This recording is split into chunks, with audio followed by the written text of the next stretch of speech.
What's up, guys? Aside from the plethora of scummy practices Facebook uses to track your every move, the companies also come up with plenty of sneaky ways to keep tabs on you off its sites as well.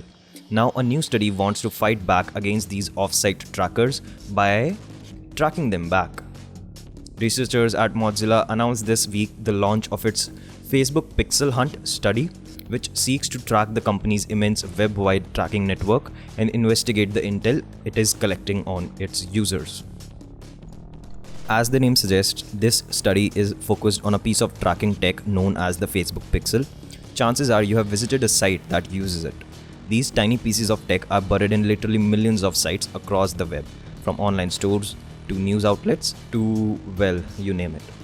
In exchange for onboarding a free pixel on their site, these sites can then track their own visitors and micro-target ads with the same sort of precision you would expect from a data-hungry company like Facebook.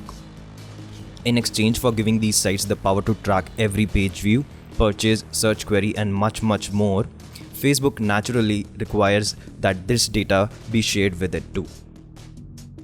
In case where website visitor has an account on some Facebook platform, this offsite data just gets gloomed onto whatever Facebook already knows about that person. If they don't have a Facebook account, then the company collects that data anyway and uses it to create a shadow profile of that particular person. These are the sorts of shadowy practices that Mozilla's team wants to research with this study, and you can help them do it if you are a Firefox user. Mozilla teamed up with reporters from the markup to gather details about Facebook tracking using a free-to-download browser extension, Mozilla Rally, that will hover up data sent out by Facebook's Pixel as you browse across the web.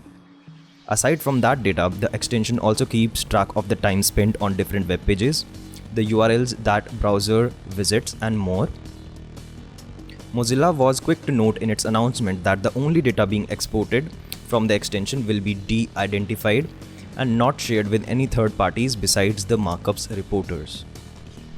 Well, it's a pretty sweet study that's in line with some of the previous crowdsourced work that Mozilla has done in the past. Most recently, it partnered with researchers at the Princeton University to track how different users tap into political news stories or stories about the ongoing pandemic.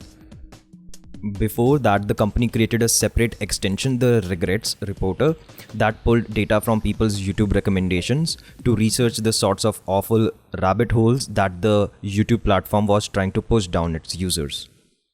Well, this is just one of the many reasons I love Firefox. What do you guys think? Let me know in the comment sections down below. So yeah, that's about it. See ya.